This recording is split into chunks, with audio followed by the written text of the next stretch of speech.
4월 20일 화요일 왕을 찾아 떠나는 여행. 여러분의 성경 가이드 문찬호 목사입니다. 오늘 본문은 여호수아 5장에서 8장입니다. 마음이 녹았고 정신을 잃었더라.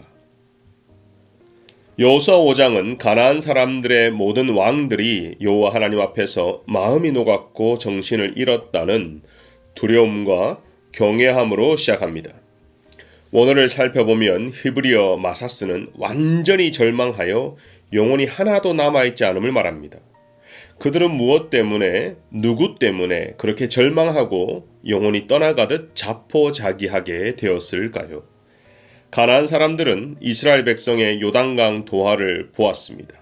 그리고 그 뒤에 보이지는 않지만 든든히 백이 되어주시는 분, 때로 자연 이치를 초월하여 물을 말리시고 건너게 하시는 여호와 하나님을 보았던 것입니다. 성경을 보면 때로 도리어 믿지 않는 불신자들이 하나님을 인정하는 경우를 종종 보게 됩니다. 창세기에 보면 보디발과 옥중의 간수들이 요셉을 보면서 하나님의 살아계심과 하나님이 형통케 하심을 보았습니다.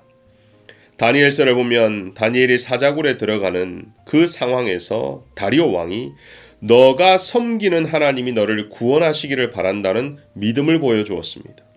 성경뿐만 아니라 우리의 삶 가운데서도 이런 믿음의 역사는 계속 일어나고 있습니다.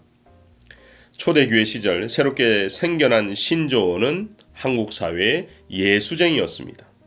이 단어가 가볍게 들릴 수 있지만 사실 예수 믿는 사람은 다르다는 긍정적인 메시지였습니다.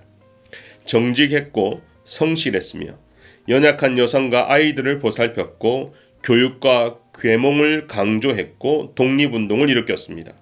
천황이라 불리는 우상과 일본의 압조 앞에서 굴하지 않고 복음을 전하는 그 모습에서 하나님이 살아계심을 보여준 것이죠.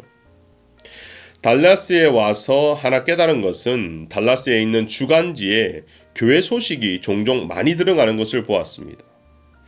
굳이 믿지 않는 자들이 이런 소식들을 볼까?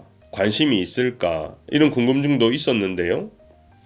교회와 기독교인들을 관심 있게 보았고 긍정적으로 보았기 때문에 생긴 결과라고 저는 생각합니다. 달라스에 빈네리 교회가 있는 이유도 마찬가지죠. 우리가 살아가는 이곳에서 빛과 소금의 역할을 하여 많은 사람을 옳은 길로 인도하는 것이 저와 여러분의 사명입니다. 우리는 이것을 위해서 계속 기도해야 하는 것입니다. 그리고 우리는 4월을 장애인을 섬기기로 정했죠. 20가지의 기도 제목을 통해서 중보하고 실질적으로 어떻게 함께 할 것인지 그리고 어떤 에티켓을 배워야 하는지도 우리가 익혔습니다. 하나님은 요단강을 건넌 후에 가나안 정복을 앞두고 첫 번째로 명령하신 것이 있습니다. 그것은 할례입니다. 인간적으로 군사 전략적으로 생각하면 악수 중에 악수죠.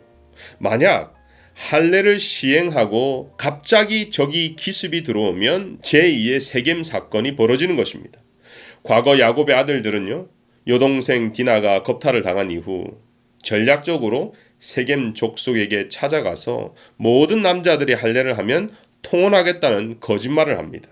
그리고 그 이후 레위와 시므온이 찾아가서 그 족속을 다 멸절시킵니다.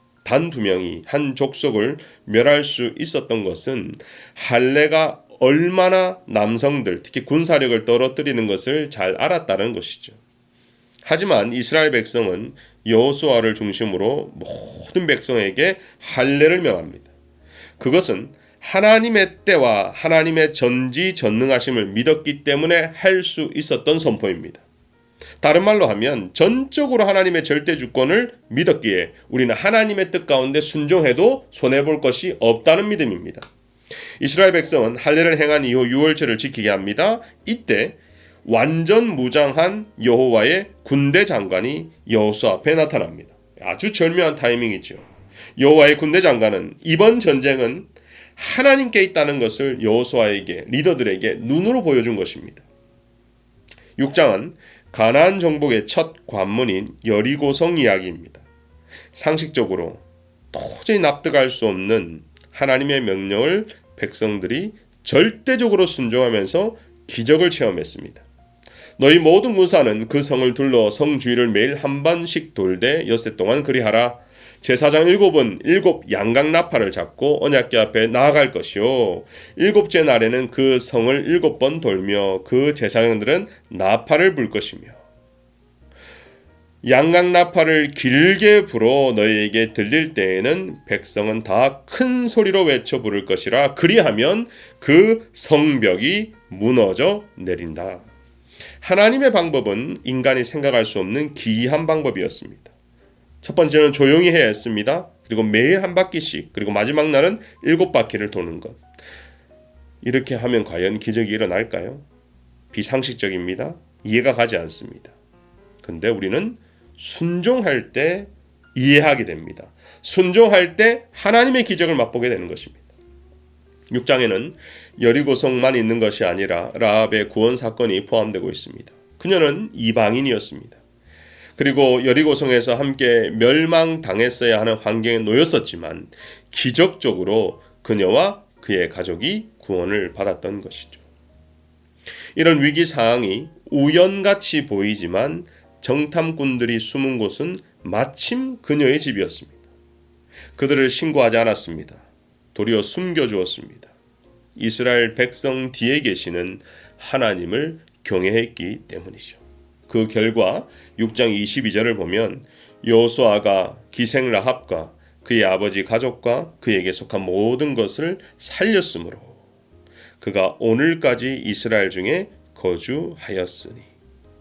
시작이 반이라는 속담이 있듯이 이스라엘 백성은 여리고라는 관문을 잘 통과했습니다. 시작을 잘한 것이죠.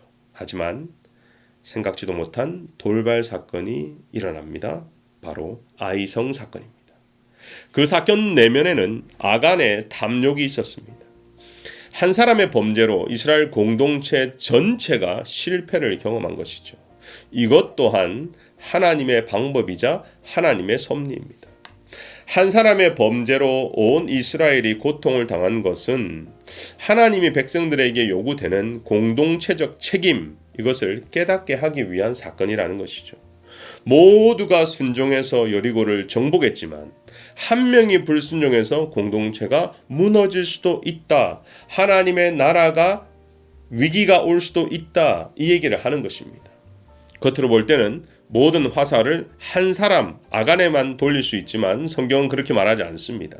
아이성 앞에서 이스라엘 백성은 사실 교만했습니다. 여리고와 아이성을 비교했습니다. 하나님이 앞서 행하시는 것이 아니라 내가 해도 되겠다는 오만한 판단, 오만한 생각도 그들을 멸망케 한 것이죠. 7장 3절입니다. 여호수아에게로 돌아와 그에게 이르되 백성을 다 올라가게 하지 말고 2-3청년만 올라가서 아이를 치게 하소서. 그들은 소수이니 모든 백성을 그리로 보내어 수고롭게 하지 마소서 하므로.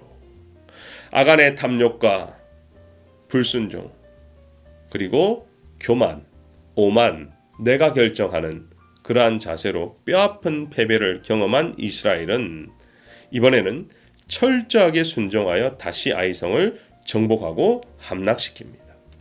너희는 매복한 곳에서 일어나 그 성읍을 점령하라. 너희 하나님 여호와께서 그 성읍을 너희에게 주시리라. 아멘. 우리는 때로 실패를 경험합니다.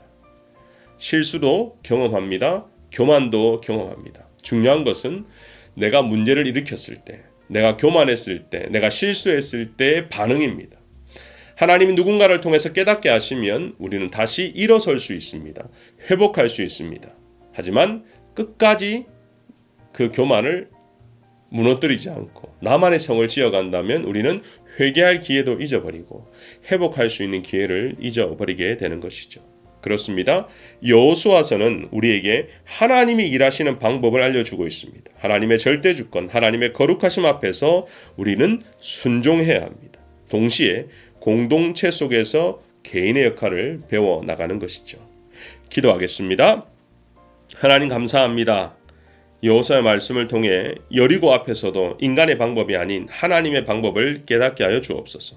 무엇보다 순종하는 믿음을 주셔서 라합처럼 하나님을 두려워하고 하나님을 경외하며 아이성 앞에서도 자만하지 않게 인도하여 주옵소서. 특별히 장애인 사역을 위해서 기도합니다.